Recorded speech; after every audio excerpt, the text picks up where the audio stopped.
Laukiau tavęs. Kaip jaučiasi tavo tėvas? Nuo kada parūpo jo sveikata? Žinau, kad nesutikai paimti pinigų iš mano senelio. Taip. Matau, Dionysijus jau papasakojo. Maniau norėjai atiduoti tėčio vekselį. Ir atiduosiu. Bet tik tada, kai to paprašys tavo tėvas. Kadangi jis serga, aš pasiruošęs dėrėti su tavimi. Turiu pasiūlymą. Aš tavęs nesuprantu. Kodėl tu toks keistas? Kuo tau nepatinka mano tėtis? Tavo tėtis nusprendė mano šeimos likimą. Turėjom išvykti iš miestelio. Bet dabar tai nesvarbu.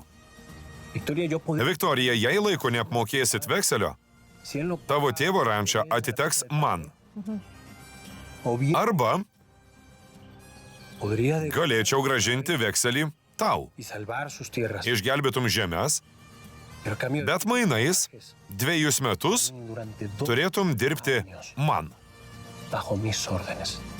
Ką pasakysi? Ar sutinki man dirbti?